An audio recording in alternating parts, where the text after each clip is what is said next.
Welcome everybody. So this is e-learning made easy, and it is a 4-part series, and we are super excited about this workshop. Our speaker today, Cassy, is on with us. And pronounce your last name, Cassy. Huidobro. Huidobro. Yes, awesome. Thank you so much. She has been incredibly generous because this is something that she is literally giving away for Jeffco BRC clients, and we're super excited about that. So thank you.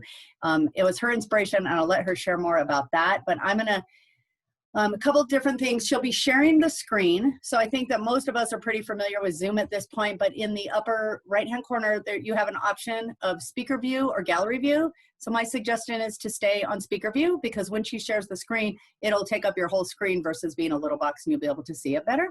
So just a suggestion there. And then also, if you are not asking questions, if you could keep your audio on mute, because it just cuts down on background noise. And Cassy, how do you prefer, if people have questions, do you want them just to unmute and ask you during as we're going, or would you like them to use the chat feature? How about I actually, because I have been a teacher, I don't mind interruptions. Yeah. And the only thing that I would ask is, if you're going to ask a question, just let's not make it middle of the sentence. Let me just finish my thought, and then we can roll that way. And if it does not work, we'll use the chat version. Okay, sounds good. Sounds good. And then maybe I'm sure that you'll take little breaks here and there and have time. And we do have time for Q&A at the end too, so keep that in mind. We'll have I think we have like a good 30 minutes or so that we can just do open Q&A. And then on that topic, so we'll meet every Monday here, same Zoom link, through July 6th. And then there's a possibility, and it really will be gauged on you guys and how you're feeling at the end of the course, that we may add one more session, a 5th session, where we could just literally do open Q&A. And that would have given you pretty ample time through the course of the four-week series. And then an extra week, so a total of 5 weeks to really work in Captivate and work out the bugs. So when you come across the bugs or things that you're confused about or aren't quite sure, then that's kind of what that session's about. And that would be for those of you who decide to go ahead and move forward and purchase the software. And I don't think it's too terribly expensive. They have a monthly rate for it. If it's something that you think, yeah, I like it, I like the way it works, I'm going to move forward, that's the session for you guys. So we can just do open Q&A from there. Okay, so with that, I'll come back in. I'm going to turn off my camera. But I'll be checking in periodically and watching the chat box and things. And then I'll come back in toward the end and do some updates and share with you about some of the classes and other things that Jeffco BRC has coming up. But with that, I'm going to turn it over to Cassy, and it's your show, girl. Take it away. Okay, thank you. So Amira, I am able to share my screen now, correct? Yes. Okay, so I'm going to do just that. Just make sure. Okay, can everybody see my screen? Yep. Kind of like a quick nod. Okay, perfect. Okay. All right. So I'm going to leave it so that I can see. I can only see about 4 of you. But let's see. I know there's a way to see all of you. Okay, I found it. So if you have any questions, like we said, definitely interruption, kind of full sentence, not mid-sentence. I don't mind. Like I said, I've been a teacher. And my name is Cassy Huidobro. I am an instructional designer by trade, really, and by training. I've been doing this training and development for about 12 years of my life. I am the president and owner of Miranda Park Learning. And what we do is instructional design, training, information, and education. That is my passion. I love making sure that people have the tools they need, and however you want to use them, that's up to you. But it is my objective to give you what you need and hopefully guide you in what you want to do with your business when it comes to instructional design. So that is the quick background. I want to get into this as much as we possibly can, because we did an introduction class about a month ago where we went through instructional design, the nitty gritty of what it is and like the history of it, why it exploded as of like 2 years ago. Thank you, LinkedIn, for posting an article about it. And then people just knew about it. And then the pandemic hit, and then people really wanted even more online learning from instructional designers. And basically that is when Amira and I spoke and said, hey, look, if you want to, I can give you a quick intro class on the background, but I really and genuinely wanted to make this class useful for everybody. I didn't want it to just be me talking and I am your savior, you can hire me. To be honest, I just want you to put out good product. That really is what I want. If you have something that you want to do, then I'm going to talk you through the steps of instructional design, how we do it in corporate America, which translates to anybody really. My background is in corporations and academia. I know there's also an entrepreneurial side of this, but they all intermingle and exchange with one another, as long as you have the basics of how instructional design works and why really it's there. So, like I said before, I have been a teacher, which was an amazing experience, especially because I taught 8th grade, and that will always stay with me no matter what. But I also had the good pleasure of teaching 8th through 12th, and it's just something that I really like doing, teaching. I'm not teaching because I am the master and I have all the knowledge, but because I love imparting information of something that I already know to someone else and see how they can develop it as well. That I love. So when I used to have 8th grade, specifically 8th graders, I don't know if anybody's ever taught 8th grade, but it's definitely one of those experiences in life that changes you. But for me, specifically 8th grade, when these kids would come in with a very malleable brain and tell me that they could not learn a language, I couldn't handle hearing that very, very much. And I myself speak 3 languages, Spanish, English, and French fluently. And I couldn't understand per se from the perspective of being bilingual, meaning that I grew up with English and Spanish pretty much at the same time in my life, but I did have to learn French. And so I wanted them to know that it wasn't just me, oh, I'm fluent in these languages and why aren't you fluent? No, I've actually been in the pain of having to learn something, and I understand that it's hard, but it can definitely be done. So that's basically the background of my background of academia. And then I fell into it in corporate America. But the structure didn't change. In essence, when you have something that you want to teach, you want to give it to this person. And I understand that we're adults who want to monetize. I get it. But here's the thing. You have something that you want to teach someone else. I assume that that's why you're here. Correct me if I'm wrong, anybody, or you want to share something and maybe make some money. That's not a problem. Money is great. I love money. If I had a dollar bill, I would kiss it right here in front of you. It's like so good. And even just, I appreciate that you want to put it out there. And here's the thing. You have something you want to put out to someone else. No problem. The basics as to why instructional design, in my opinion, as a profession was created was because there was a lot of people 10 decades ago trying to teach something, and we didn't actually have a base for it. Everybody was teaching a certain way, and people were confused. And if you remember, I don't remember, but I know I've seen the movies where there was like this green blackboard, we'll say, with chalk, and people were trying to teach repetition, and that is how people learned. It's not a bad way to learn, but there was one way to learn. And so people would get bored and they would just leave it and they didn't know.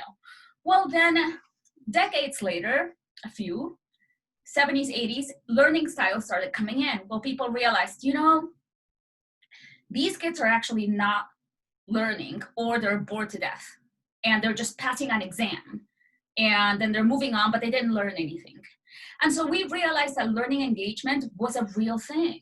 And it was something really important because we realized that all brains are not the same.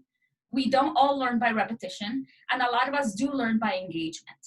And so really quickly, I'll show you the learning styles that are out there. I wrote them down here in Word. Right now, we have found 4 to 5.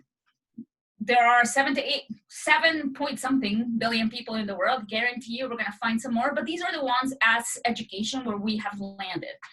The styles are reading, writing, kinesthetic, visual, and auditory. Here, I'll make it a little bigger. I think some of you guys are squinting. So these are the learning styles that we have today.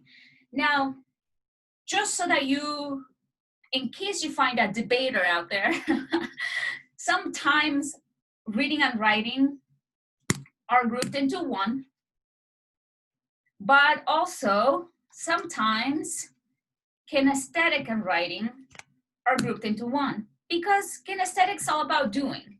And when you're writing, you're doing something, you see? So some people will be like, well, so what I do is I just put all 5, let you decide if you want to group those.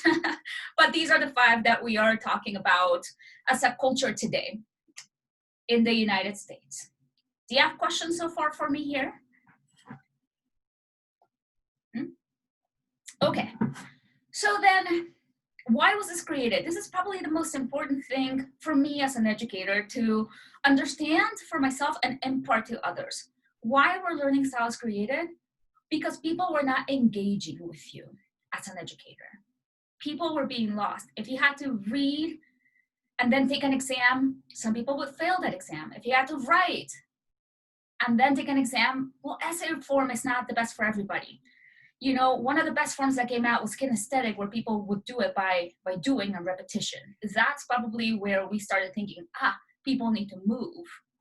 And it wasn't just necessarily the visual, where PowerPoint's been an extremely great tool. And before even PowerPoint, I was a child of the early 80s, and I remember my teachers wore costumes or things to get our visual attention. But visual has been one of the powerhouses of learning. And auditory, of course, because, you know, in using all of our senses. Who remembers Batman, the back in the day, like with the gray uniform? I do, because my parents made us watch it. And so that Batman sometimes would have these like pow things, right? Like these like things that would come out. And in learning, believe it or not, you can even do auditory. Thanks for the thumbs up. You can even do auditory on a piece of paper. You know, if you are actually trying to reflect something and let's say that you want to say auditory, and you were to put like a star around it, immediately some of you guys who grew up with that Batman, believe it or not, your brain will go pow, because you've seen it, or like poof, something. So auditory also has very much to do with the visual. It doesn't necessarily mean that you have to put music on your PowerPoint or some kind of speech on your PowerPoint. The thing about instructional design is that we have been trained to use every single style or just 1 or 2 on a flat page, so that when sneakily someone's reading something, they don't know what learning style they're learning from, but they're learning. Because really, when I worked in corporate America, I worked for a corporation that had something like 13,000 employees. I mean, it was crazy. So it would have been really kind of a little bit ridiculous to go to each one of the employees and say, hey, how do you learn? You know, so that it wasn't about that. It was somebody's sharing their screen right now. Can you guys still see my screen? No? Yes? Somebody? Let's see. No, your screen went away. Went away? Here it is, back now. It's back? Okay. I got a notice saying that somebody was sharing their screen with me. I'm like, oh, they probably want to show me Batman, but no. Okay. What did you guys see? What was on the screen? Did you see anything? Hello? Mine was black, and it said someone sharing their screen, but I didn't catch the name. Yeah, it's somebody's name, but just black. That was weird. It was probably a mistake. Okay. Fingers crossed, hopefully. Yeah, that's fine. So what was I saying there? Okay, so it would have been a little bit hard and a little bit, like I said, on the ridiculous side for me to go, or for us, the team of instructional designers, to go to every single person and say, hey, how do you learn? No, so as an instructional designer, as a person who's been trained in pedagogy, which is a study of learning, to figure out, hey, how do I put all of these, or at least a couple of learning styles on a piece of paper or on a training material or in an e-learning module, or even on a PowerPoint presentation, so that somebody can catch it in their own way without me having to ask every single person in the corporation. That would be a huge training. So really quickly, Amira, I just wanted to remind you that you wanted to record, and I don't know if you are. Yep, we're going. We're live. Okay, cool. All right. So Thank now, you for that too. yeah, no problem. We're gonna move away from learning styles here. This is as much background as I want to give you as instructional design.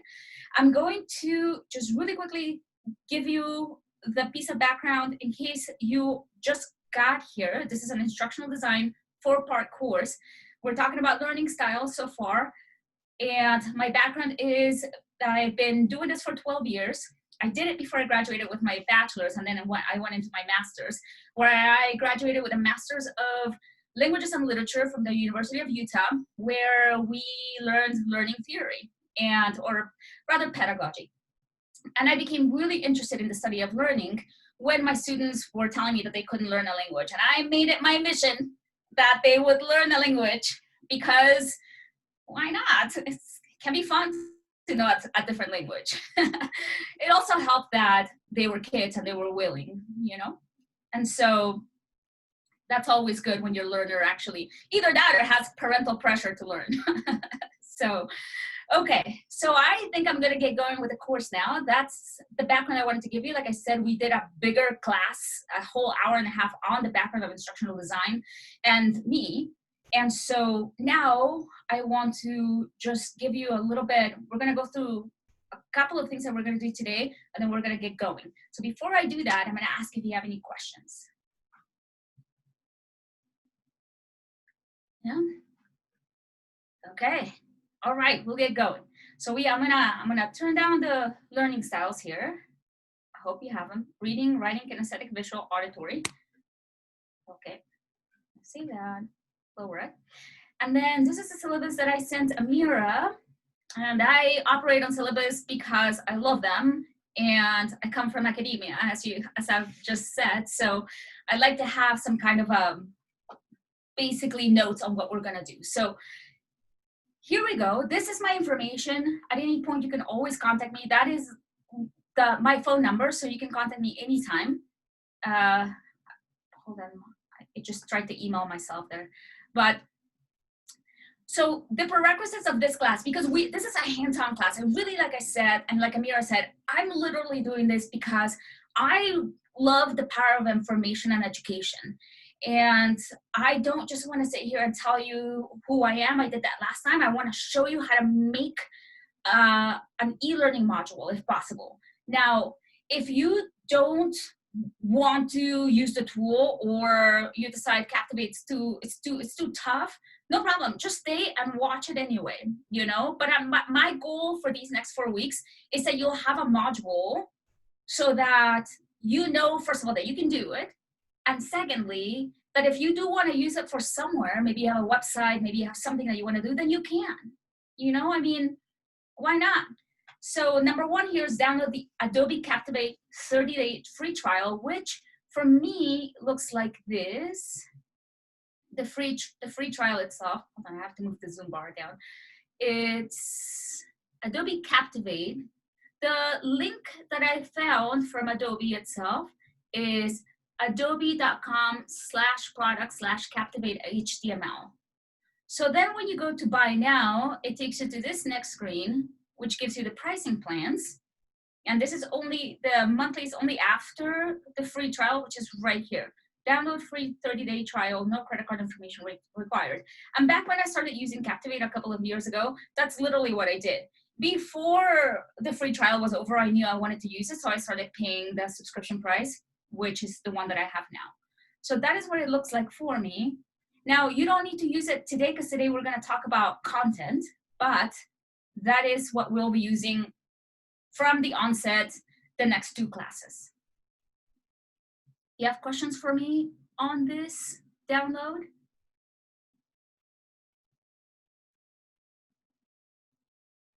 That's the URL.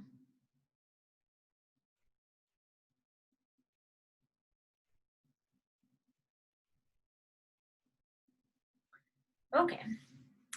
Well, while you're looking at that, the reason why I chose this tool is because I use it, and so I want to teach you from somewhere I do know. Now, Adobe Captivate, let's get into this. This is the most technical I want to get about this, okay? I try to get like the hard parts out of the way early. So there's something out there called SCORM Certified. Has anyone heard of it? SCORM Certified, okay. So when people are trying to create, thanks for the thumbs up. When people are trying to create e-learning modules right now, they're looking for platforms, and sometimes they're encountering something that says SCORM compliant. And SCORM compliant is something that is very good if you know you need it. If you don't know you need it, or if you don't need it, then you don't need a SCORM compliant platform. I use Adobe Captivate, which automatically is a SCORM compliant platform. And that means basically that I can use it for any company and they can upload it to their learning management system, or LMS. Has anyone heard of an LMS? Okay, good. Thanks, Helena, for the thumbs up. Let me just really quickly tell you, thumbs up, yeah, okay. I'm super excited, I love this. Okay, so let me just really quickly tell you, if you have not heard about what an LMS is, I'm gonna tell you right now, okay? An LMS is a learning management system. A learning management system is where you create whatever product you wanna put out. Let's say that you wanna put out a module on how to, let's say you're a mechanic and you wanna say how to change your oil, okay? And you want to make a video and a module, an e-learning module on it. Then, well, you can most certainly put up the video on YouTube, but let's say that you want to create a PDF of steps of it, you want the video, and then you also want to create an e-learning module of it. Well, then where do you house that? That is called an LMS. That is the house for your course. That's basically what an LMS is, a learning management system. It is where people who create content, e-learning, PDF, PowerPoint, video, that's where they put it, okay? So for me, working in corporate America, it was really easy because corporations usually have an LMS that they bought themselves. So I'm the instructional designer. The instructional designer's job is to create the content, and then we give it to the IT person and they put it in the LMS. Because it needs to be housed somewhere so that the person who's going to see it can see it. So for example, this mechanic creates a PDF, a video, a PowerPoint, and a module, meaning an e-learning module. Then this mechanic says, okay, cool, well, I can put the video on YouTube, but what can I do with the rest? Well, this mechanic has to find a learning management system where when this mechanic can host all of these things and then send people there so that people can watch it. And there's a lot of LMSs out there, okay? There's a lot of LMSs out there for entrepreneurs today as well. But basically, this is where you're going to house the content that you're going to create. At the end of this class, at the end of this 4 weeks, hopefully we'll have a little module, okay? Or at least like a little video, a simulation that we'll create. Then you'll have to ask yourself, what do I do with this? Well, since we only create one thing, and quite possibly only export it as an MP4, which is a video, you can put it on YouTube. But then you have to think, well, what do I do with the PDF that I created of steps that go with this video? Well, then you actually have to think, where do I want to put that? So the fourth class of this is called Learning Management Systems Housing Your Program. And that's exactly what we're going to talk about. We're going to look into the different membership programs, and we're going to look at other LMS tools where you can house your content that may not be, you know, as expensive as some of the ones that are out there. Okay, so keep that in the back of your pocket. I just want to make sure that we know the terms that I'll be throwing around, like LMS. That's basically, when you think LMS, think of a little house. That's where you're going to put all of your content by the time you're an instructional design genius. Not by the fourth. I mean, it takes a minute.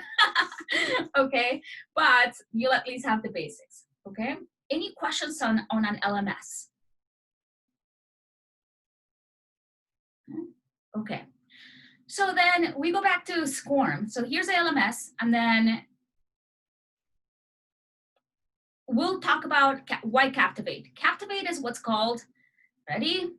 It's called, officially, it's called an authoring tool. Like an author that writes books, it's an authoring tool. And an authoring tool means that you can author your e-learning content, meaning you can make videos and modules and simulations inside of this tool called Captivate. Okay, there are others. There's Articulate Storyline. There's Rise, which I know my friend Alina here is very familiar with. There are others, but I personally use Captivate because that's the one I'm trained on. That's all. At the end of the day, if they export into your LMS, and it doesn't matter which one you use. I just want to make sure that you know, I don't work for Adobe. I don't get paid by Adobe, I wish, for promoting their product. But I do love working in Adobe because I've been doing it for so long now, years, a decade. So I'm just really used to their product, okay? Oh, and if we're talking about PDF, I've been doing it for like, you know, we won't talk about my age. So, okay. So that's what Adobe Captivate is. It's a tool that allows you to make your content. You know, when you look at these fancy modules or these fancy videos sometimes, or these simulations where the screen is moving, you're like, how are they doing that? Well, they're using an authoring tool. We're going to use Captivate in this class. Okay? Okay. Any questions so far about what an authoring tool is and what an LMS is? No? Okay.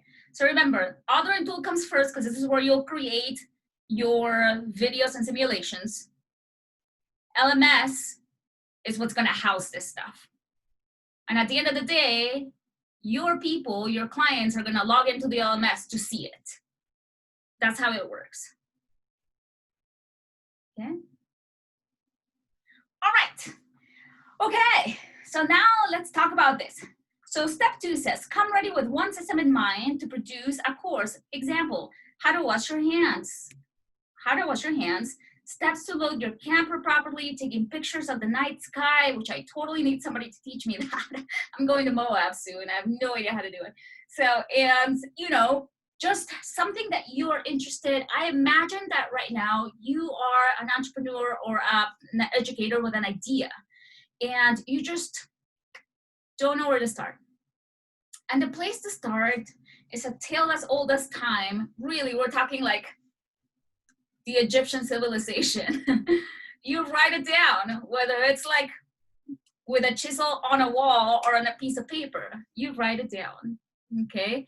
So that's why we're not gonna use Captivate until the second class, because we gotta talk about you writing it down, okay? So it's called, the step 1 is creating the script, organizing your content for your audience, okay? So like I said, I imagine you have something. You've come with like some kind of idea of steps or whatever. Maybe you already have them down, okay? So the first thing that you have to think about here is you and your brain. Kind of for a second there, try to think how it is that you learn, okay? Whether it's auditory, visual, kinesthetically, reading, writing. What's your best way to learn? Can someone tell me, throw out there, maybe what's your best way to learn? Some examples?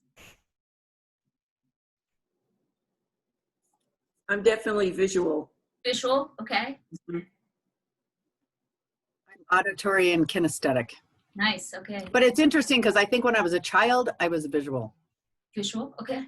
And so it's switched somewhere in life. Yeah. I love it. I love it. It's totally true. We're malleable humans. Okay, one more maybe? Definitely visual Okay. and writing for me. I take notes every time I do any kind of learning, and I notice that it really sticks with me much better when I write it down. I love it. Okay, this is so good. This is juicy information, and this is why. Because the first thing that we have to figure out is how we learn, because it is highly likely how you're going to try to create your content. See? So you have to be highly, like, hyper aware of that, because that is you and your brain, but it's not the brain of you and everyone else. So you have to keep in mind that when you create content, you're probably going to do it selfishly according to you. So you have to here and there check in with yourself. Is this too visual? Like for you, Amira, is this too kinesthetic? Am I making too many simulations? Am I giving people enough to read? Like for example, there's people right now only asking me to create e-learning content. Sure, but my first question is it written down somewhere for your readers? You know, so if you want to make a comprehensive class, then it has to have as many learning elements as you can use, because we tend to try to mirror ourselves pretty much in everything, I think, as a human. but especially in learning, because that's how we learn. Does that make sense so far? Okay, so what you want to try to do as a good new instructional designer is define, all right, this is how I learn, and catch yourself. My course as a whole can't just have visual learning, because that's not going to help everyone else who needs reading or who needs writing exercises, who needs to get up and do a simulation kinesthetically, okay? So try to remember that. But the first thing that we do need to do is start with the basics and write it down, okay? So I'm gonna show you really quickly. If you were with the last demonstration, you'll know that I've shown you this before, but for example, for this company, Miranda Park, sorry, I'm gonna go to portfolio. Miranda Park, just so you know, it's a park. It's the park where I grew up, and I just have really good memories of it, which is why I wanted to name the company that, in case you had any questions on that, which people do ask me. So to not distract from that and get it off your mind, that's why it's called Miranda Park Learning. So you look at this portfolio of the services that we offer, and the first thing that comes up is a training manual. And why is this the first thing that comes up? Because it's the first thing that should happen in any kind of instruction. When you think about it, when we learning, even though it's changed so much in the last 3 months, because it's become so online, it's been online for a long time, sure. Even when I went to college, I took a couple of online classes. But when you think about it, we always had some kind of book learning in school. Even online classes have some kind of manual. There's always something written down. Even when you think about a movie, unless it's an improv movie, which are super fun, a movie has a script, okay? A script that can be revised and changed as needed, even if there's a part 2 or part 3 of the movie. You need a point of departure, which is why you write it down, okay? Now, let's look at this training manual. So this training manual is an instructional design manual. Oh, shoot, I think I might have, okay. So I just wanna make it kind of bigger so that everybody can see. It's kind of full page right now. But this one, for example, has washing your hands. Like, I can always show you how to make these things interactive. Like, you click on it and it takes you, okay?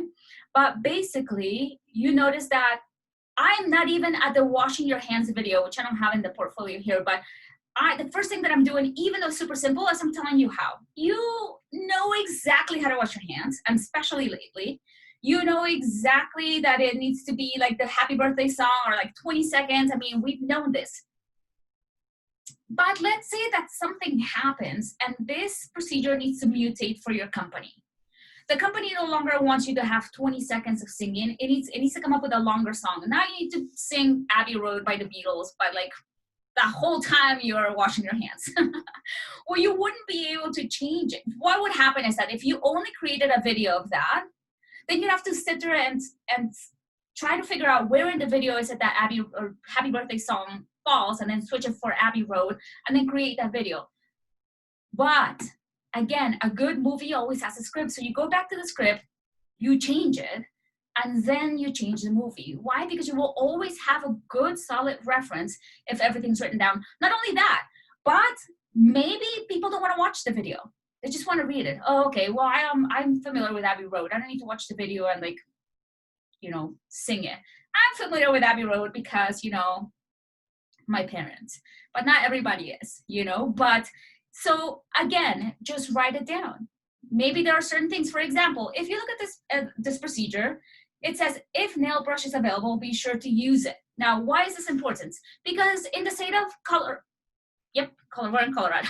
In the state of Colorado, a nail brush before COVID, and I don't know today, was not required for washing your hands. But it was in Minneapolis, in the state of Minnesota. Okay, so here's the thing. Sometimes this is why you want to create a written procedure, because sometimes it will be and sometimes it will not. And instead of creating 2 procedures or multiple procedures for every state, you just say simple things as if a nail brush is required, be sure to use it. People will probably just skip from 20 seconds to rinse off. But people in Minneapolis will be like, oh yeah, we need to use the nail brush. So there are certain things, it's so important. There's minutia. There's very little things as to why you want to write your procedure, but you want to write it down. Okay. Now, there are certain people, there are certain corporations, or maybe even in your company or the way you want to do it, that you'll require that everybody reads the transcript and watches the video. Who knows? But but it doesn't matter. You want to be creating all of the steps, because then you can give the learner options. And let's be honest here, I know that all of us have a job to do and want to educate people and want to make money. Let's never, please, as instructional designers, let's never lose sight of the most important person here, which is your learner. Okay, that is who you're doing this for. And here's the thing, if you do it and you do it right, your learner will tell everybody else. The best way to do instructional design is to make sure that you are concentrating on the person you're trying to serve as much as possible, because then they will tell others. And it's like the best form of marketing, really, you know? Thank you. It's the best form of marketing, really, because if you're doing it because, one, either you have to, or secondly, your objective is just to sell your idea to make money, sure, I understand that. But somewhere in between, don't forget that you wanted to share this idea, and the keyword here is share. You wanted someone else to know it because you thought it was so great. And if you're doing it just so that they can, you know, go to your website and buy it and buy it and buy it, and then you made $1 million overnight, congratulations. but make $2 million by making it super good so that they themselves can be the person who shares it because it's that good. Okay, so don't lose sight of who you're doing it for. That is the most important thing that I can tell you as an instructional designer. Okay, because the whole thing about learning styles was because we were not engaging people. Learner engagement is probably the most important thing that can happen here. Okay, do you have questions before we get into your audience?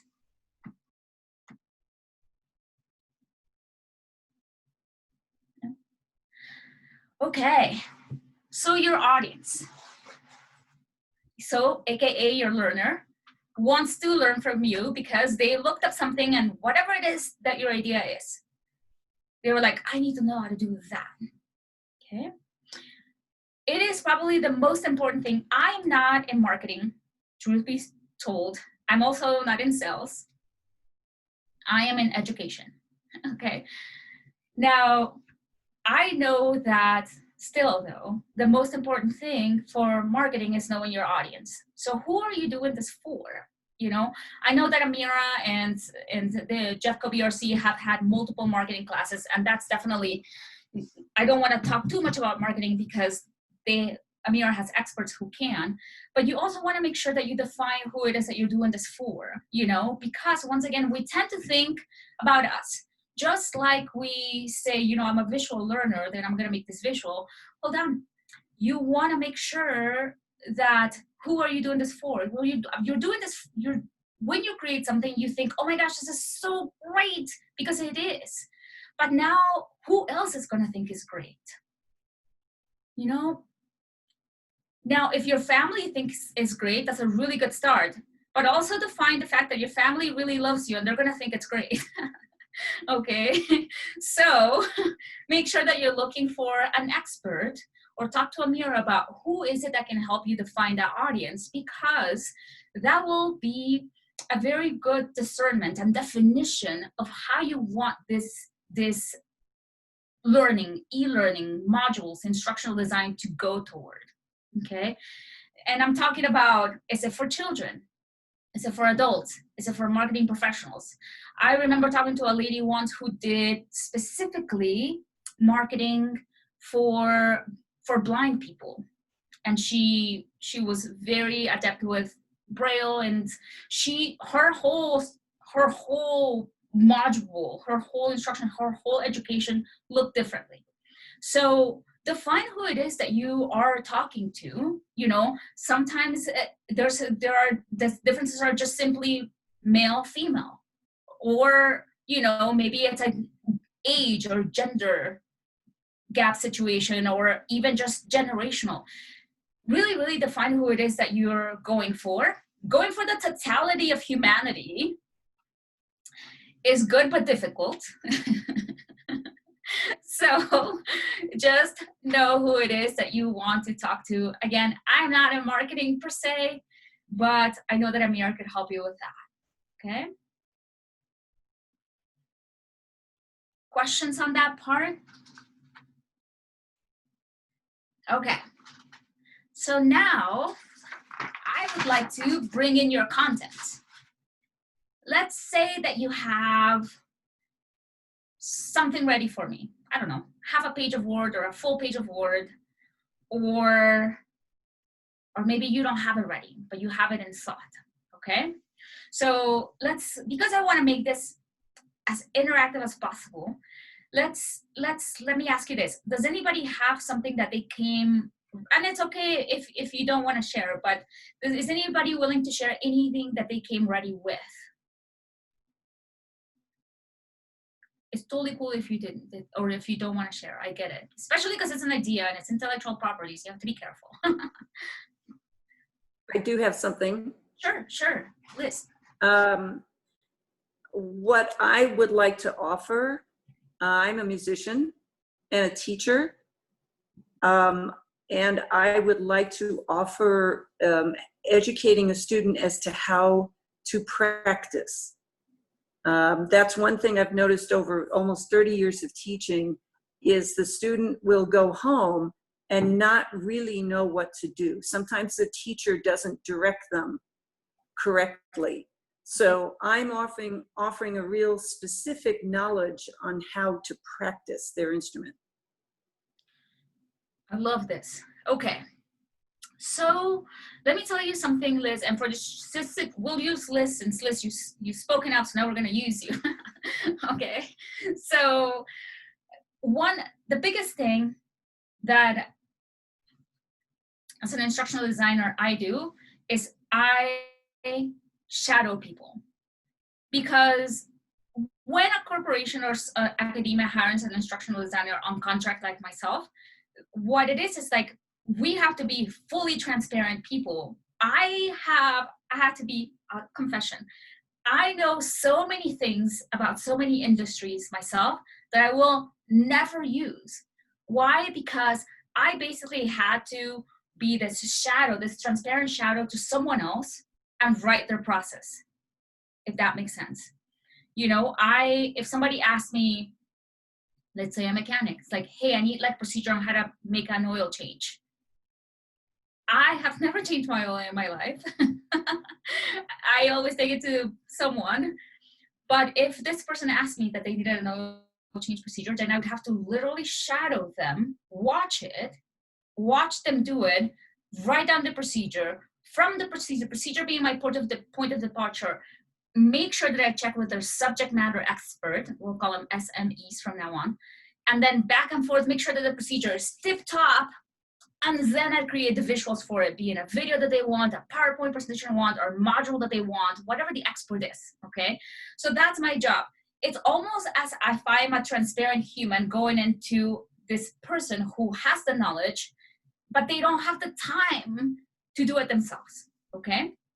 So then in your situation, Liz, you have the good fortune of being the expert, right? You don't have to mold yourself into someone to try to learn something else, okay? So in your situation, first of all, let me ask you, you have process, I imagine. You have like steps and things that you've written down so that it sounds like you've done this a couple of times with a couple of students. Well, I've never written it down. I've just lightly written down just a couple of names of the techniques that I use, but I've been using it for at least 8 years.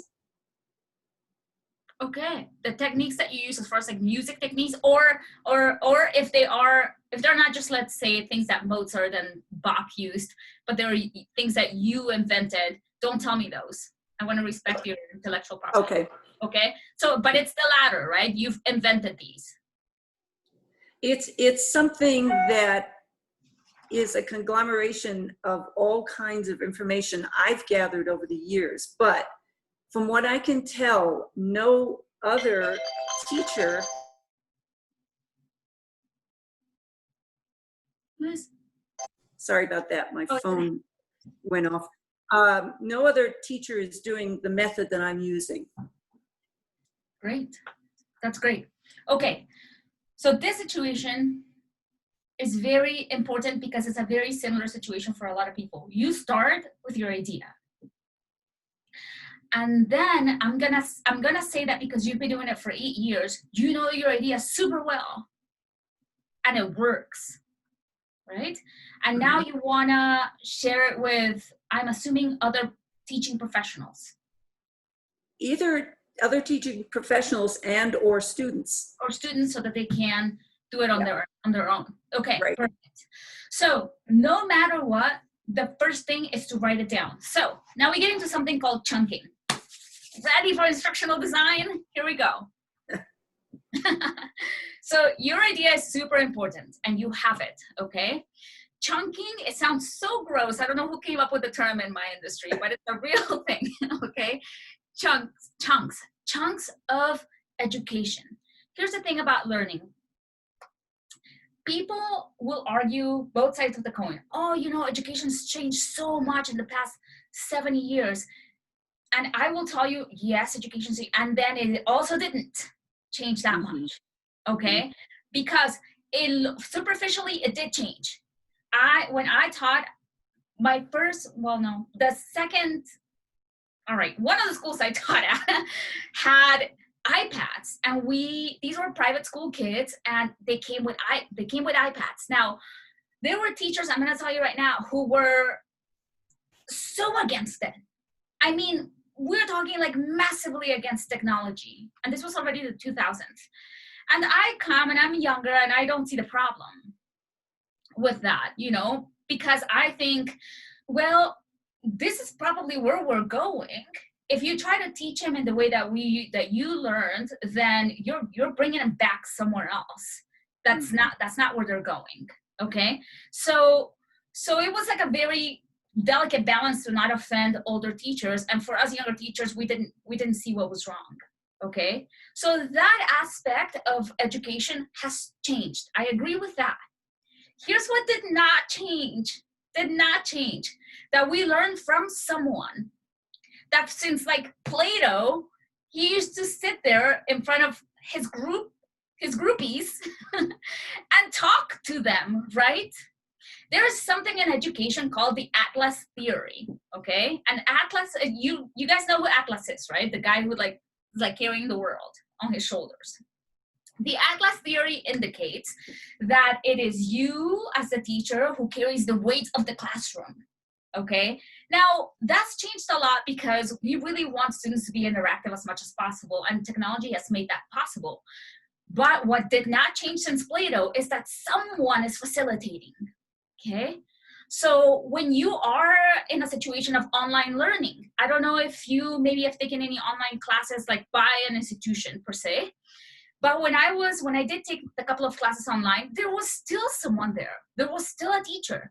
That teacher still had office hours on a platform very much like Zoom. It wasn't Zoom at the time, okay? But here's what never happened and should never happen. The teacher just gave us a module and we never saw him or her again. Never happened in education, really.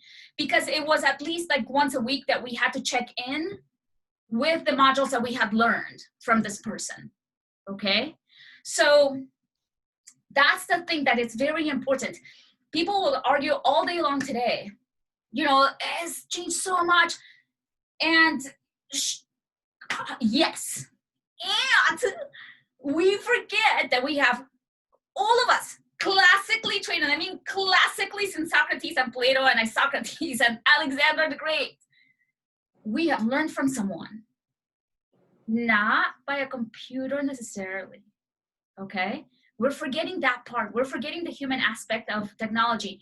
And so what's happened lately is that here's where we were, whether it's by Atlas or your teacher from second grade and online, we are leaving everything to the learner and there's nothing in between.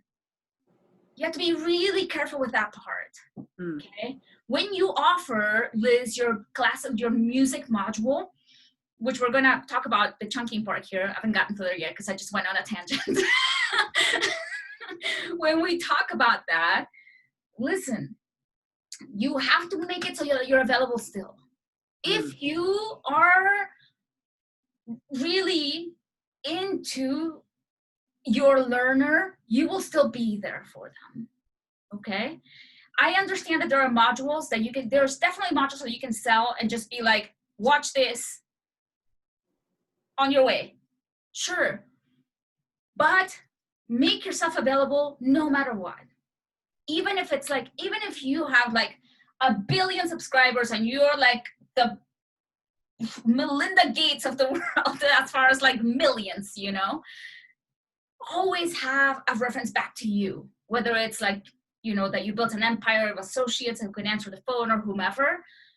Please never leave your learner alone, okay? Because that's the part where we have not changed as humans yet.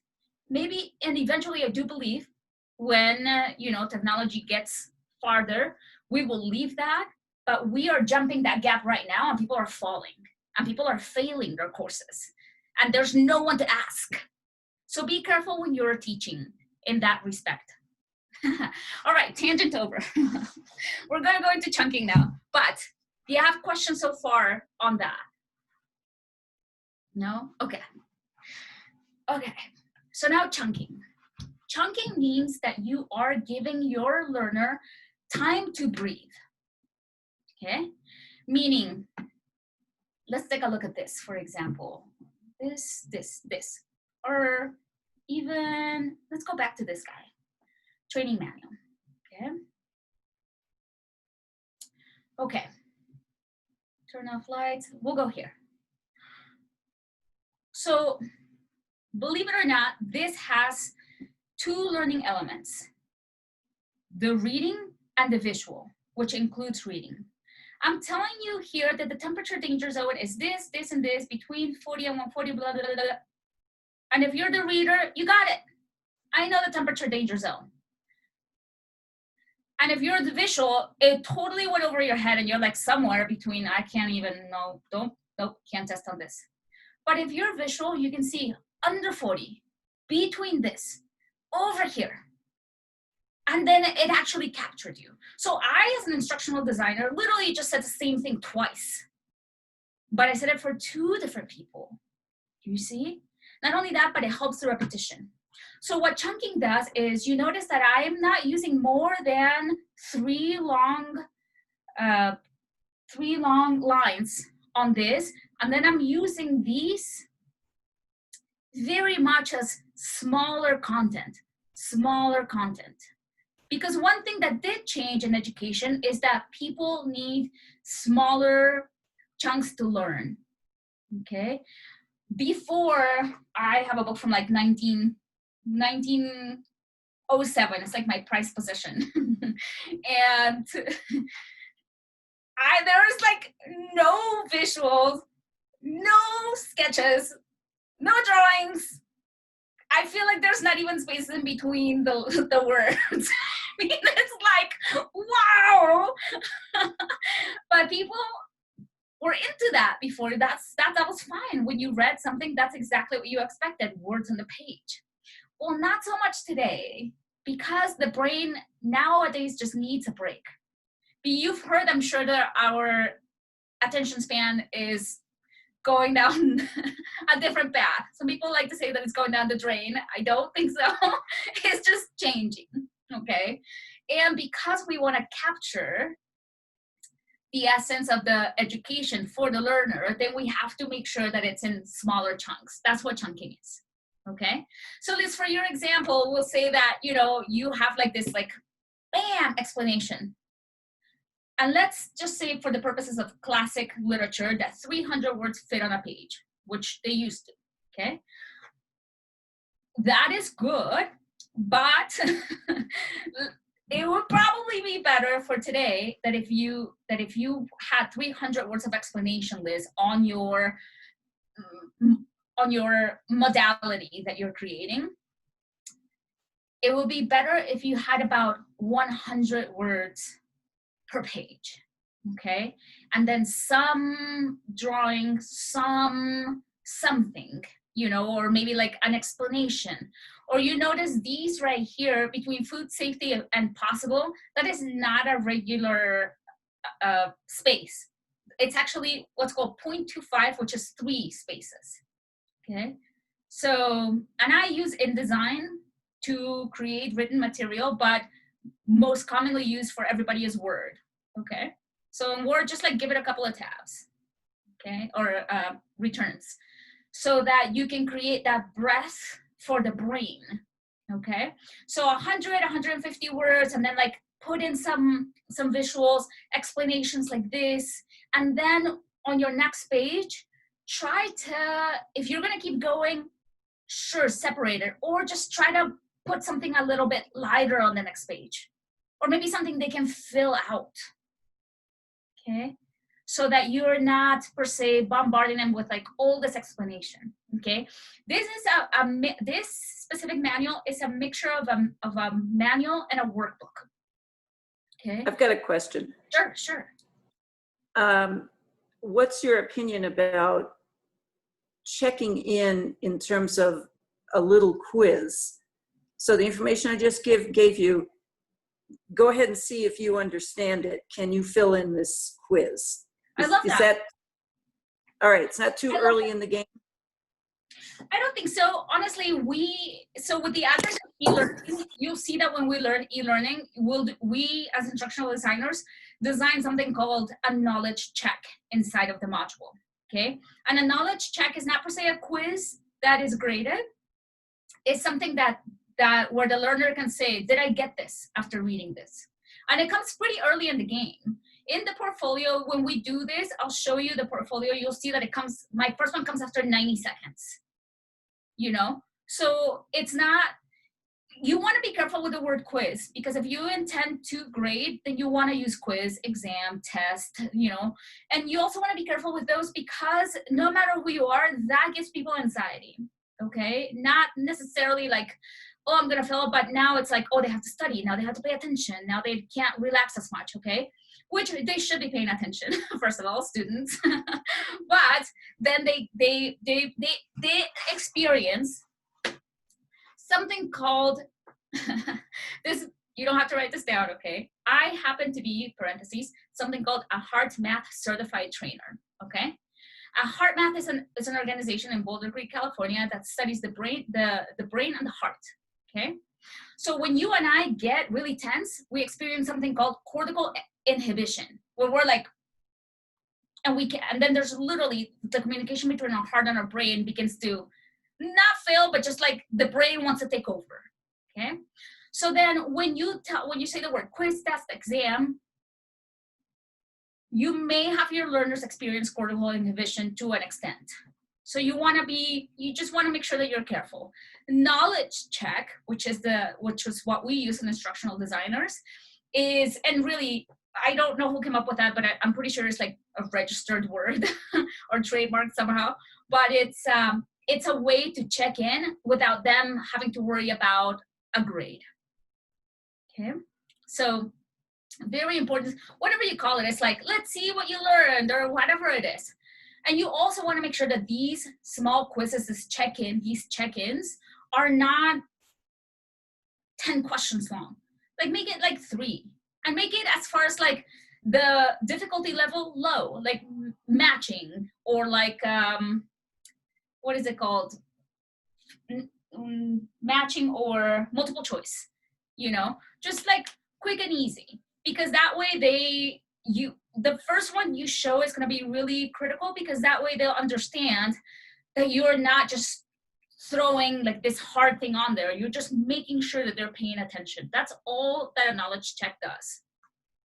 Does that help? Does that answer your question? Nice. Okay. Any other questions on that part? No? Okay. So like we said, as far as chunking, just make sure that you are giving your content in a digestible way for your learner, okay?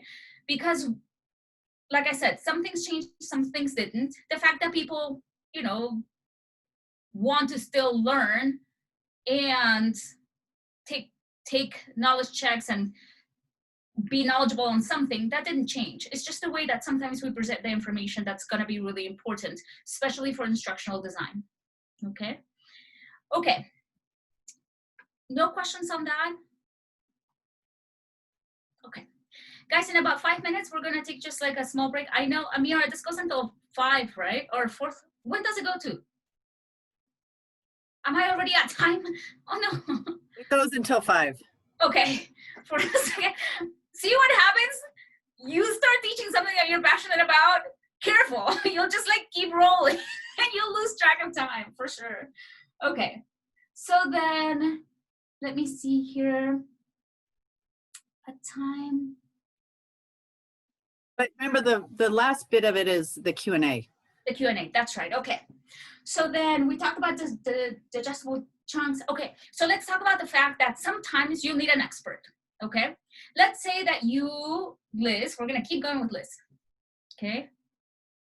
This is like 15 something on Mozart's alive. Okay. And you know how to do your modality and it's really good. But now you know that there's someone, and I hope you agree with me, that there's always someone who can do it or knows how to do it a little better than you. Hopefully there's like a mentor who's always teaching you, or someone who maybe doesn't know your exact modality because you're creating this, but there's someone overall in the music industry who might know something more than you know. Like for example, I love instructional design. I love it. This is like my jam, you know, but I also know who knows it better than me. And I make sure to bring her cookies every year so that we're always connected. And she knows how much I appreciate that she taught me so much, okay? So it's always good to have someone of a mentor actually help you and maybe even come in to your module. Let's say that one day Liz, your modality is A and B, but B, you know, someone that's a little bit more advanced than you. So you decide, I'm going to bring this person in, and it does 2 things. First of all, it shows variety to the brain of your learner. Okay, very important, because I don't know about you, but when we had substitute teachers, it was awesome. It was a party because it gave us a break. Okay, now the only thing that I always wished about my substitute teachers is that they at least knew more. Sometimes it seemed like a substitute teacher was just like a matter of like watching a movie or like drawing or like doing something that was more passive than my actual teacher. Okay, so that's where you want to switch it up. You want this person to also import so much knowledge that your learner is really thankful for the switch and the education. Okay, so chunking is not just about you chunking your content, but also making sure that you make breaks in the brain with invited guests or other people or another expert or someone you studied with who actually knows this other part of the modality a little differently, a different point of view. Just to switch it up for this person and make sure that this person also knows their topic though. Like I said, the substitute teacher who was just showing a video, not necessarily my jam. It was a substitute teacher to whom I could ask the same questions and more. That's the one that we really respected and appreciated, okay? So that's for us chunking. Just be sure that you separate your content and writing, that you keep in mind, who am I gonna bring this? For example, and it can be as easy as this. Am I still sharing my screen? Yeah, okay, thank you. So let's say that I am the expert for under 40 on the temperature danger zone so that it doesn't grow bacteria. I know that you have to keep it at this. I also wrote between 140 or 40 and 140 and over 140. So one day I decide to talk to my students about this on video. And then even though I wrote this over 140, I'll actually bring in my friend Ed, who's the expert on heat, on hot cooking. I'll bring him so that he can explain this part. So it doesn't have to be something that they wrote necessarily. It can be something that you wrote, but somebody else, you want them to explain for variety. who knows just as much or better than you. Okay? Okay, does that make sense so far? Okay, good, good. Okay, so then digestible chunks, expert. Okay, the last thing I want to say about your expert is that you, if possible, you want to be there. Let's say that this is an online module. You want to make sure that your students know that you're still there. Whether it is like a quick intro on Zoom to the expert and be like, hey, and today we're gonna talk about fa. And for fa, we're gonna bring in Liz. She is the knowledgeable expert on fa, the musical note, you know, and just kind of like introduce this person, because sometimes it can be like a really big pie in the face if you didn't know your teacher wasn't showing up, basically. Okay, so like a quick intro, or maybe even make it an interview for that specific person. One second.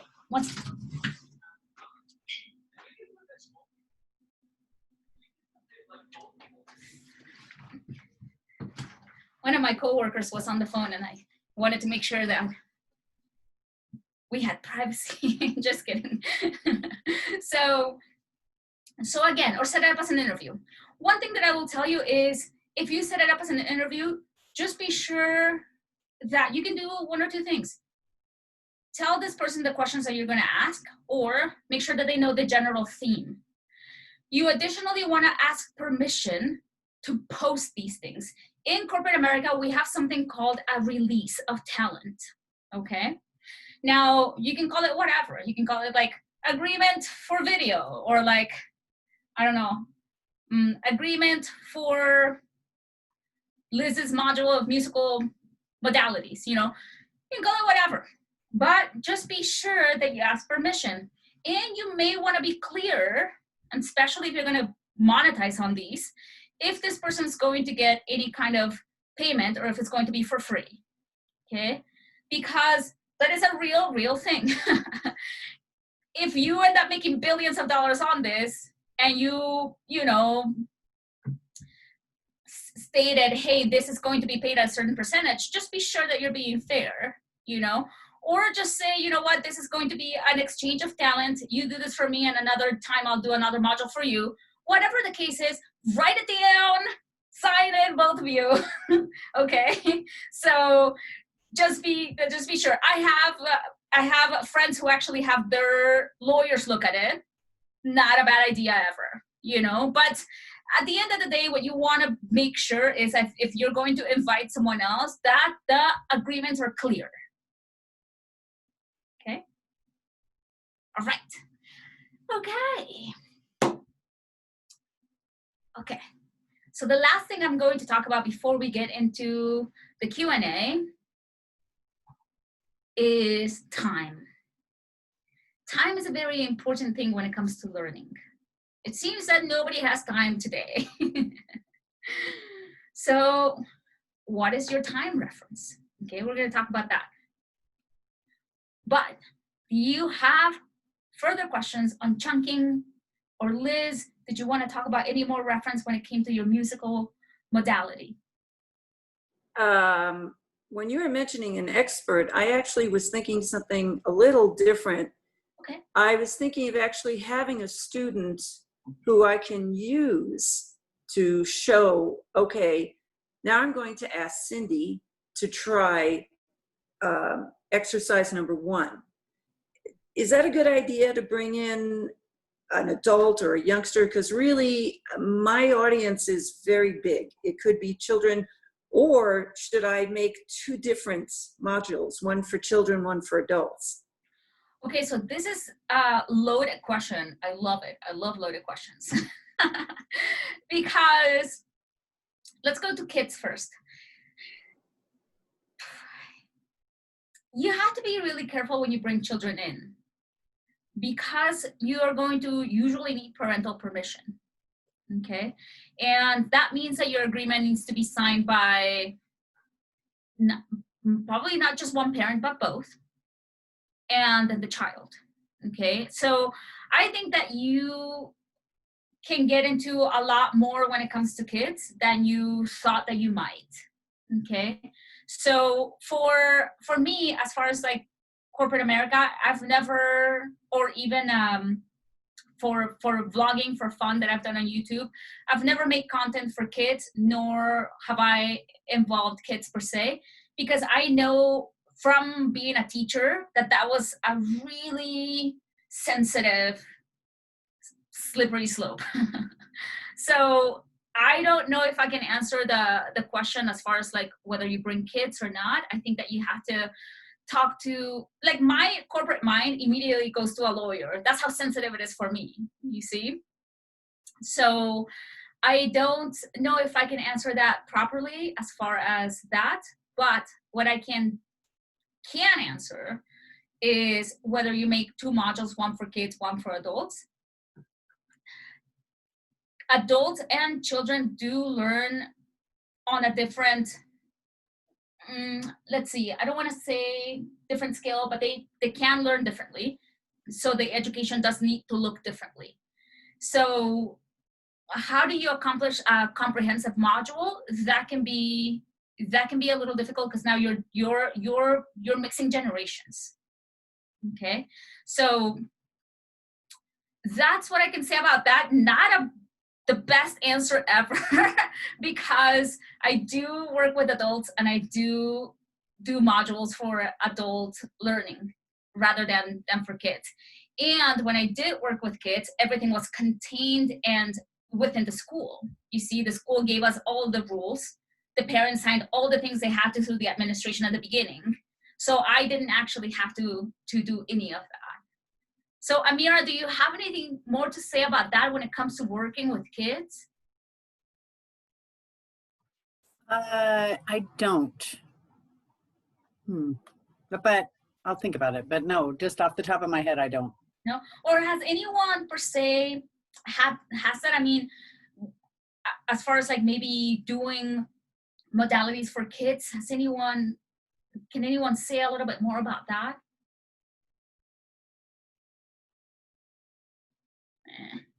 Liz, I'm so sorry. I do wish I could give you more. Like I said, when I did work with kids, it was through an institution, and outside of that, I mainly do output for adults. In fact, I shouldn't say mainly. I do. The output is meant for adults. Additionally, I do have to tell you though, there is something. If you're a YouTuber, where I do have some modules, you do have to specifically say now, starting late last year, if the content is for kids or not. So you do have to do that. So just be sure that if it's meant for kids, you click that box. Okay. That is only if you're doing content on YouTube that you're gonna post on YouTube. Okay. I don't know if other video, maybe Vimeo, I have no idea what they're doing, but I know that for YouTube it's a thing to declare whether it's for kids or not. Okay.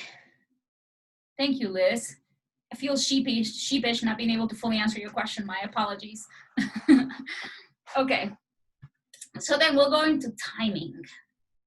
Timing is interesting because even from the time I went to school and I graduated a few years ago with my master's, things have changed.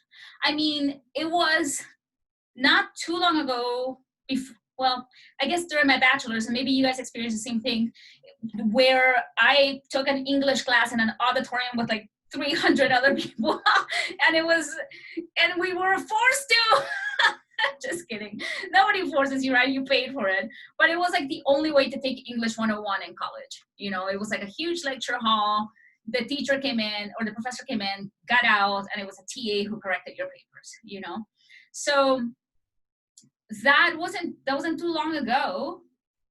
And I'm sure that it still happens, but learning has moved to understanding that some of those classes are too long, you know? And so people have began to do one of the biggest questions I get today is, how long should my content be? This is where you get to know your audience, really, to be honest. That's the biggest answer. Because if you are used to, let's say that you are generationally working with a group of older adults, they're probably going to be used to a longer session. And in fact, if you give them a shorter session, like a 5-minute micro learning, then you may leave them craving for more because they're used to having a longer class. So, or if you are dealing with, let's say that your module is for single moms, they may have a shorter bandwidth because, you know, they have like 15 minutes in between, let's be stereotypical, soccer practice and basketball practice, let's say. You know, if we're just being super stereotypical here, sorry. But that's where you want to really get to know who it is that you're working with, because then you really want to understand the time. Now, the thing about timing is that I can sit here and tell you for sure, modalities have changed. 8 minutes is like prime. 30 seconds is still a little too short. 60-second videos are like winning all day long today. They are. But does that mean that that is for you? That's where your audience comes in. You see? So, and how do you know that? Well, first, you do speak to that marketing expert to help you hone in on who your audience is. But the biggest thing that you want really is on this one, I can almost guarantee you there are 2 things that are going to serve you the best. 1, talking to someone who's already doing it and has already tested it, if possible. Or 2, if you don't have number 1, then get ready to fail 100%. Drop the ball on timing so that you can actually get to know what timing you need. Okay? And how do you do that? By feedback.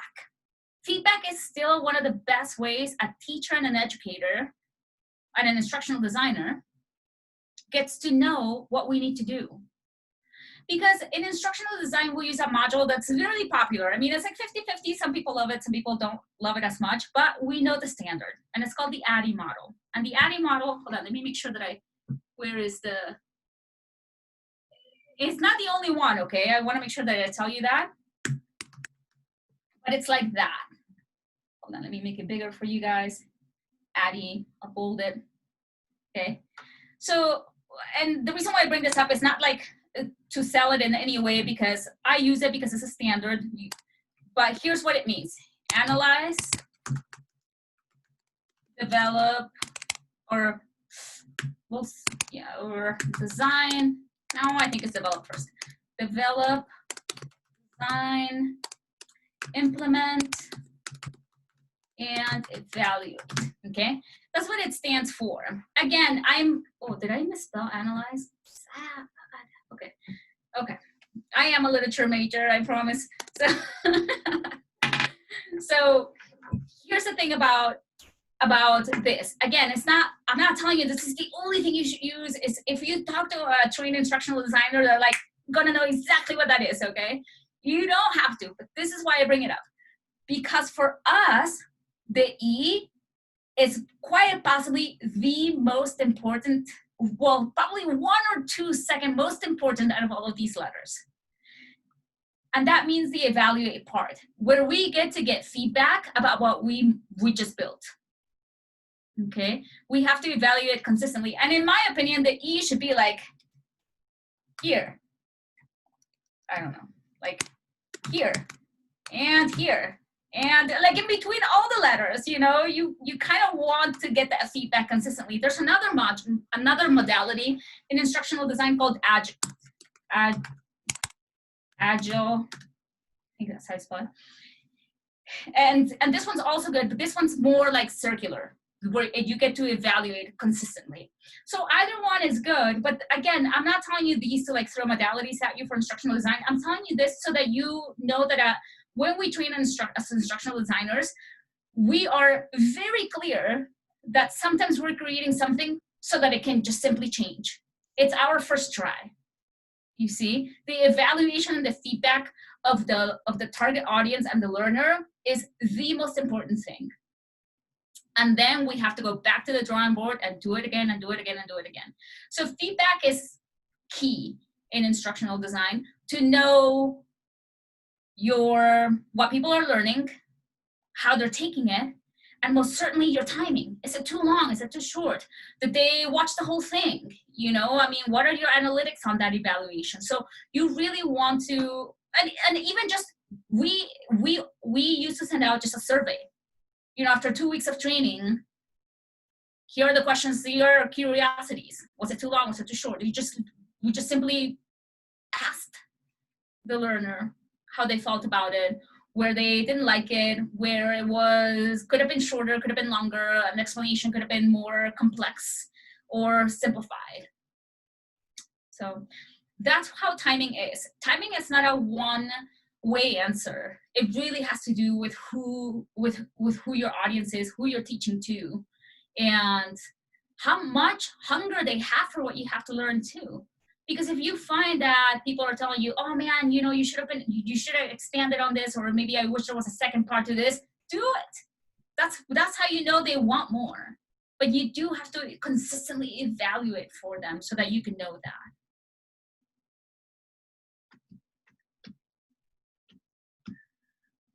All right.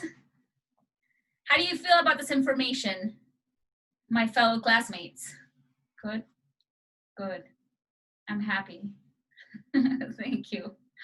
Okay. Well, I'm going to ask you two things as an instructional designer. First of all, what questions you have for me, and then what feedback you have for me. Always please get used to asking for feedback at the same time as questions, okay? Now, whether you do it, give me some questions, give me some feedback, it doesn't matter, but be really used to asking for feedback. Sometimes feedback really hurts the ego, really. But I don't know, it's how you learn. I don't know about you guys, but I'm a third child. I'm super used to feedback. So I'm all right with it. But sometimes feedback when you're trying to do something that you created yourself, it came from your mind, can really hurt. So try not to take it personally, but what you should do is take it into consideration. Okay? Hey, Cassy, there's a couple of comments in the chat bar. Oh, sure. How do I look at this chat bar now? Just read them to you. I can read them to you. Okay. Okay, because it is hard when you're on chatting. So, Alina said she was laughing. You are very entertaining. I have to add that. I've been kind of laughing. I love the way you present because it's great. It's like a conversation, very personal, and you've kept us all entertained this whole time. So let me just say that. But she just said, and she said, you're doing great. And then Bonita said, will we still be able to cover storyboarding? Oh, shoot. That's right. Yeah. Organizing, chunking. Okay, yeah, we can definitely touch on that. But Okay. what's the next one? And then Glenn Moore. That is Glenn Moore. Okay, he said, Liz is a filmmaker. I know she utilizes, Liz, a filmmaker I know, utilizes his own children and grandchildren for parts in his movies. Just a thought. So that's good. That's good feedback. That's really good. Yeah, that's great. It's a great idea. And then Patricia said a bit more about defining your audience would be helpful. Definitely. And Amira, that's such a good point. And I really do, like I was telling these guys, marketing, I think, is something that is a lot of people, probably a weak point. And I know that you at the BRC do marketing classes as far as like audience. Do you have any coming up by chance? We don't have any marketing classes coming up, although we probably will. We'll do some social media classes, but that's a little different. I think what you're thinking of is our marketing, the program of launch.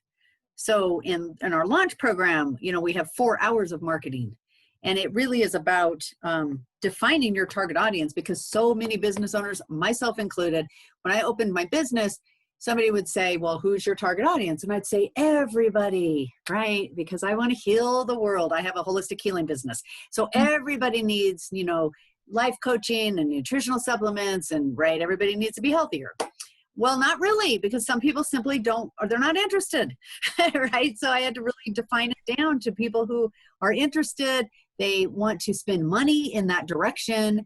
They really, are trying to avoid some of the common pitfalls we have, growing older. They want to do everything that is possible, and they're interested in natural methods to do it, to maintain their health throughout their life. That's a closer target audience for me. It's not everybody, but I think every business owner goes through that at some point, because we're passionate.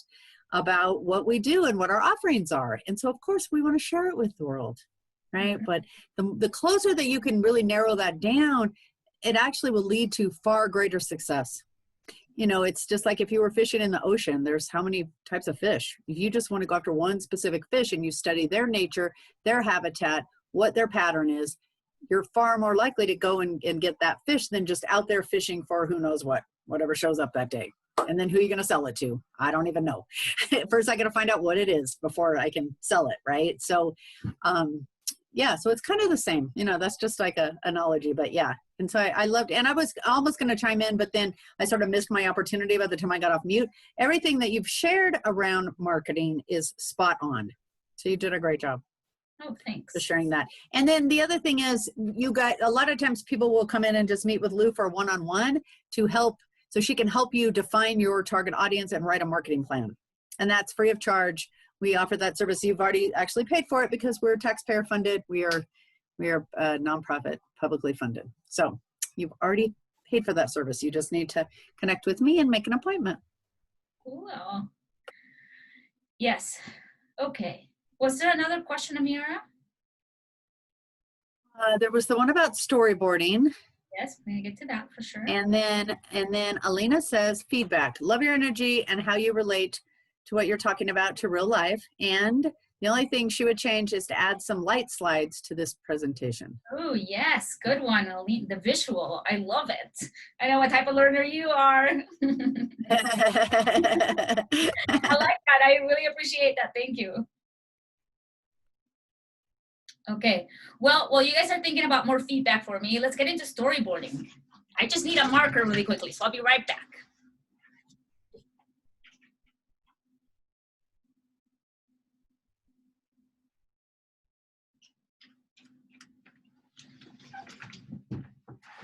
Also be ready. That's a piece of feedback for myself. All right, storyboarding. So a storyboard, when you hear this term, you usually hear it in, for me at least, has been in filmmaking. You know, a film, it's like, you know, somebody makes a script, then the storyboarders come in and kind of like make the frames for the movie, and then the movie starts. Not so much different in instructional design, to be honest. So basically a storyboard is what happens before the visual, but it can also be a visual itself, okay? The way that I've been trained to use it has been either on paper, which we're gonna do, or also on PowerPoint, okay? So on PowerPoint, this can be really much easier. And the reason being is because if you do it on PowerPoint, then you can just, when you're ready to do your video or your next visual, sometimes it's really helpful to just have it on digitally on a screen, so you can just like copy and paste, okay? Whereas if you're doing it on paper like we're about to do, then that means that you'll just have to like do it again when you're creating the visual, okay? But because I'm a traditional stick figure drawer, we're gonna do it on paper. Okay, so this is your board. Let's say that, Liz, what can we do? I'm gonna do something real for you guys. And let's see. How about, Liz, do you have a 6-step playing the violin, which I am fully epic failure at, took 3 years, but I still love it. Do you have like a 6-step, let's like creating, like playing the violin? For playing the violin? Yes. Okay. What would be step 1 for playing the violin? Right now, we're gonna create the script really quickly before the storyboard. Step 1. Okay. Step 1, get a good instrument. Get a good instrument. Okay. Okay. Step 2. Step 2, understand how to hold Okay. the violin. Hold. Okay. Step 3. Understand the 4 strings. Ooh. I still don't understand them. I love this step. Okay. 4. Hand position on the violin. Hand position. Okay. 5. Creating the sound with the bow. Ooh, sound with a, so hard. One last step. For me, I don't know if other teachers would do this, and it's a big one, learn how to read music. It's funny, I love these steps. They're like, I think that they would be very helpful for anybody. Okay, so this is her script. Let's say that she made it in InDesign or in PDF and it looks really pretty and chunked and it has like, you know, these visuals and the whole shebang. She went all out. It's really pretty right now, Liz. Okay, so now she's ready to put it into a video or an e-learning module. She wants to make it visual, okay? So that's really good that we have the steps, but a storyboard literally tells the story of what your video is going to be, okay? That's actually why it's called a storyboard. Now, let me tell you something about a storyboard. Not everybody does it, okay? Not every instructional design is trained to make a storyboard. I was trained to make a storyboard because I worked really closely with the audiovisual teams in the corporation I worked for before I started doing it on my own, okay? So a storyboard can go like this. Just imagine, when I draw it, just imagine that it's also a PowerPoint slide if you want to, because it can be done on a PowerPoint, like I said, or it can be done on paper. I'm gonna give myself another piece of feedback.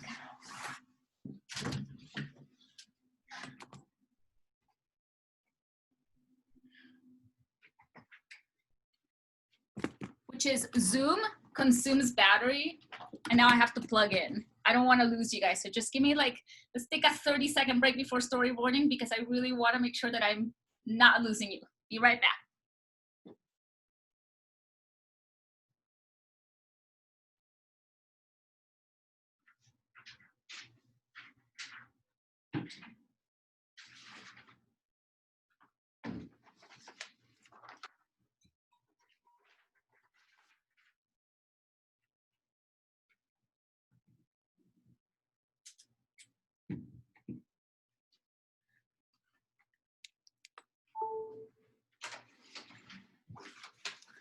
All right. There we go. Now we're charging. Okay. In my mind, I immediately gave myself a B for charging, for not being in the room that had a cord to charge. All right. So now back to storyboarding. Are we here? Are we good? Okay. So remember, these are our steps, 1 through 6. Thank you. 1 through 6. Okay. Storyboarding, first of all, can be done on a very large scale as well. Let's say that you have, you know, you're in Hollywood, you became that person, and so you want storyboard for every single frame that the movie's gonna be. That's totally possible. So storyboard it can be 6 steps, it can be 100, okay? What storyboarding does is gives you a visual of what your actual output visual is going to look like, so that you can get an idea visually as to how things are gonna look. And if they don't look right to you, you can switch the frames, okay? Which is why it's also very helpful to do it on a PowerPoint. It doesn't matter how you do it, but if you wanna see the visual of your steps, it's a good idea, okay? So then, I'm going to create 6 frames. Okay. So I know frame 1 is going to be get a good instrument. So then you're going to have store. This is why I do it in hand, see? I mean, it's like PowerPoint can get this fancy, but I'm not very, I guess, versed in the arts of PowerPoint. But there's a store. Here's the instrument. 4 strings, and here's the knob to the door, and here's you walking in. That's your first frame. And then you would label it, get a good instrument. Boom. That's it. And then you go to frame 2, you're like, all right, I think I get it, because it gives you an idea. What are you gonna do with your visual? You're gonna ask your friend, Liz, to pretend with you that you're going into a store and you're gonna ask your friend Ed to record you. And that's the gist that you wanna capture here. 2 people talking to each other and getting an instrument. That's what the storyboard does. It gets an idea of a visual out on paper of what you potentially want it to look like. If maybe you want him to walk into somewhere else, or your instrument needs to look, maybe it's a black electric violin instead of a classic brown violin. People literally get as detailed as the colors on a storyboard. Okay, so you can actually get an idea of what it's going to look like, so that you have like a frame. And people do it as well so that they don't waste too much time. Okay, because then you're not thinking, oh, you know what, a black electric violin would look better, let's get one of those, and you're wasting time in your video, you know. So then the storyboard allows you to see it, have like a really good idea, and then when you clasp rolling, when you're recording, then you know what you're doing, and it allows you to not have as many takes. Okay, does that make sense? Yeah. Okay. Of course, you can always change your mind, but it just gives you a really good idea of the visual. Okay. Step 2. Understand hold. Hold. So then maybe Liz has this person walk to their house, back to their house with their violin, and now they're sitting in their comfy chair with the violin in their hand. We'll draw a hand. And basically, you want to understand, like, you kind of want to zoom in on the hand. There's a zoom lens for hold. Okay? So then you're basically creating an idea of what you think this video is going to look like when you storyboard. Okay? Then you go to 3.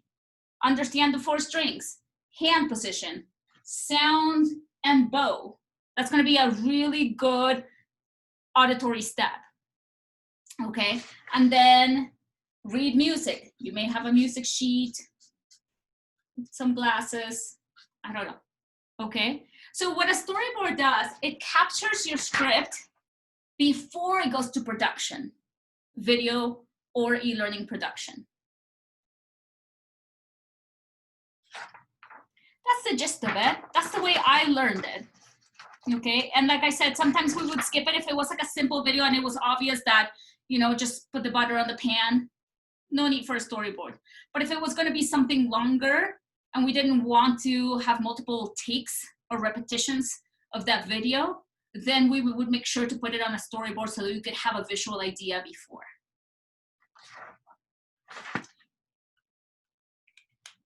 Questions on storyboarding?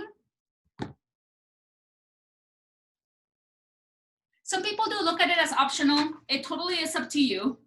I like to use it for things. I really do for certain videos, especially for video more than for e-learning modules. But a lot of people do use it for e-learning modules as well.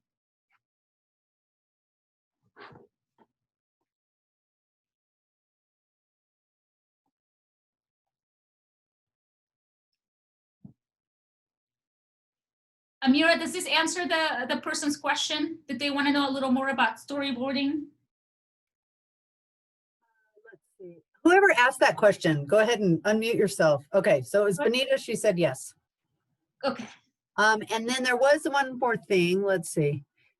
Patricia, go ahead and ask your question.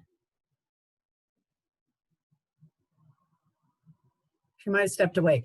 All right, I'm here. Okay. When I was asking about the audience, I was asking for a bit more information about how to identify your type of learners. Oh. You know, you talked about the different styles of learning and that we needed to be aware of those styles.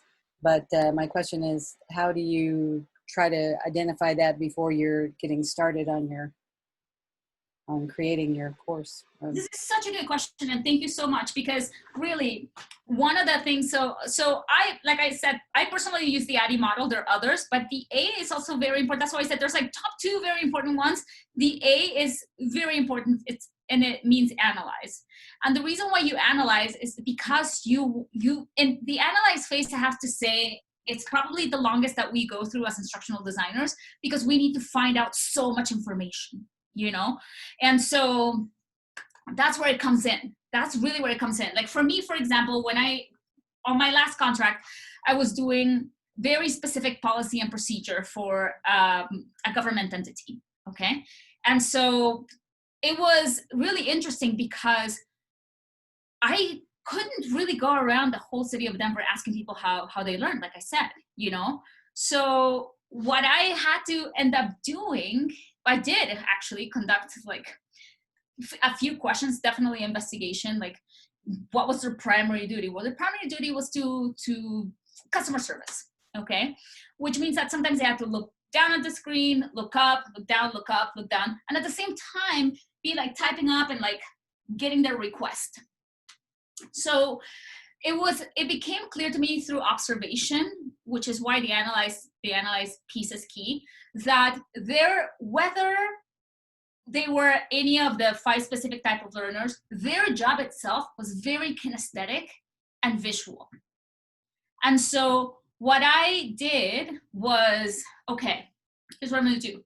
As much as I possibly can, then I will incorporate, of course, the element of kinesthetic, making sure that they're typing, but also incorporate eye contact with them because of the visual. And for everything that I wrote for the policies and procedures, what I wanted to do, because I realized how much they were using their eyes for the screen and for customer service, what I did when I wrote down their procedure was made it as visually appealing as I possibly could with what I could do as far as government goes. So I made sure that there was color. I made sure that it was chunked. I make sure that their words literally were used when they were explaining to me what they did, so that when they would read it, they would recognize themselves. You see? So what I did, it's a very good question, because you aim to, for sure, use the 4 to 5 elements there are as much as you can, but you also have to observe what it is that they're using. Okay, so you do want to incorporate the fact that it's a human being that maybe learns auditorily, but they are doing a job visually and kinesthetically. So you want to try to incorporate as much as you possibly can while still serving the learner and the endpoint, which is the client, the customer that they're talking to. Does that make sense?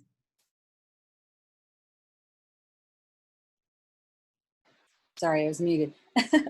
Yeah, that makes sense. I'm wondering, I guess I'm asking for a shortcut here, if there is any data out there with information about what types of learning, you know, certain segments of the population, you know, what's typical for them. I see. There's definitely, I guarantee. By age or by industry or job type or something like that. I guarantee there's data, because if I swear that second to mathematicians, learning and development puts out so much data. So much, because it has to do with the brain and how we learn. Right. So unfortunately, I don't have an article for you, you know, but I'm going to be on the lookout these next 4 weeks to see if I can find something for you. Okay. Yeah. Just figure there must be something out there. You don't want to reinvent the wheel if it's already out there. Yeah, definitely. That's always good. Save yourself some time. Thanks. Okay. What else do we have?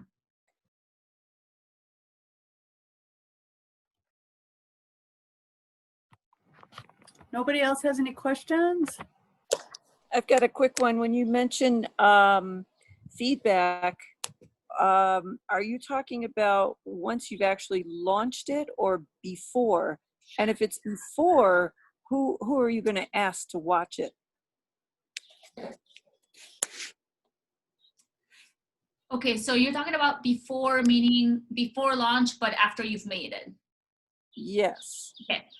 So I personally have enlisted my family a lot for a lot of things that they didn't want to read, but gave me really good feedback on. You also, and a lot of people do this, honestly, it's like they make a circle of, what is it called? It's called a beta test. Okay, where you basically ask a group of, you know, random people, or like friends, you know, or people who are willing to do this, to you give them a slight objective, like basically like, this is what it's meant to do, and then give me your thoughts, and then they can tell you. Okay, now when you do that, which is excellent, which is basically your beta group, and this is legitimately something that we did in one of the corporations I worked with. Before full launch, there was pre-launch.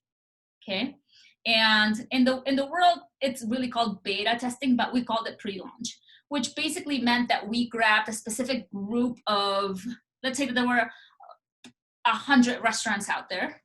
Well, we had 5 test restaurants, and we launched it to them only.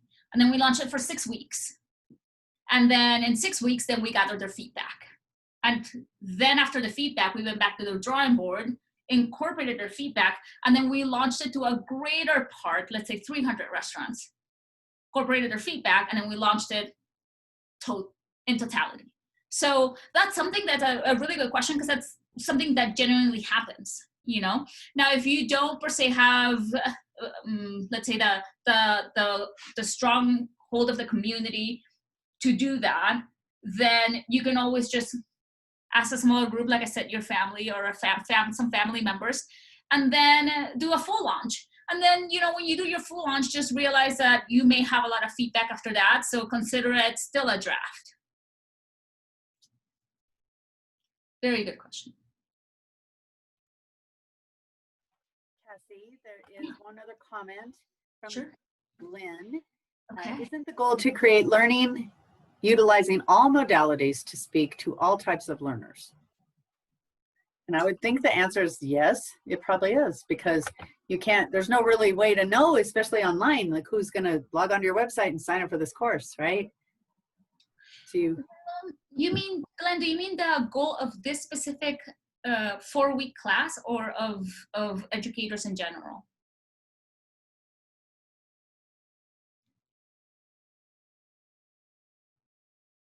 you have to unmute. There we go. I thought the space bar was supposed to unmute. No, I was just circling back around to Liz or Patricia's question about whether there was any surveys out there, or figuring out what type learners there are in a specific target population.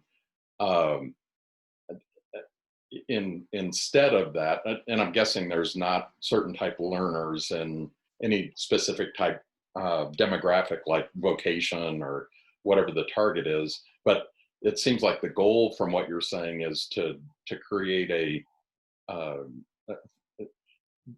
bring all modalities into your training, and then you'll hit each one of the needs of the learners or the target population. Is that correct?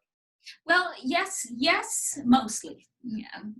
I don't want to say no because it really is a yes, but mostly because let's say that I am trying to teach French to a group of 20 people. You know, the absolute goal is for all of them to learn French, or at least the French curriculum that I have in its totality. Okay. Now, I also know that as much as I want that to happen, and I'm going to make it happen with all the modalities, I also understand that there's so many more modalities that we probably haven't uncovered.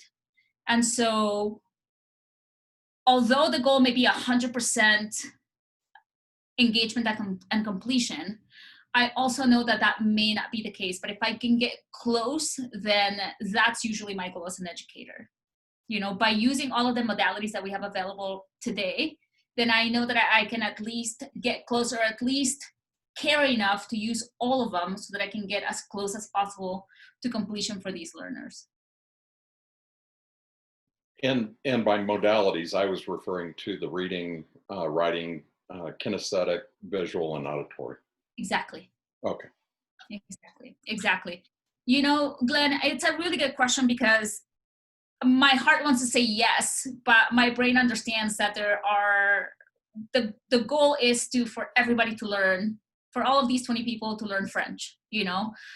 Is that going to happen? I know that there's a possibility that I may miss someone, you know.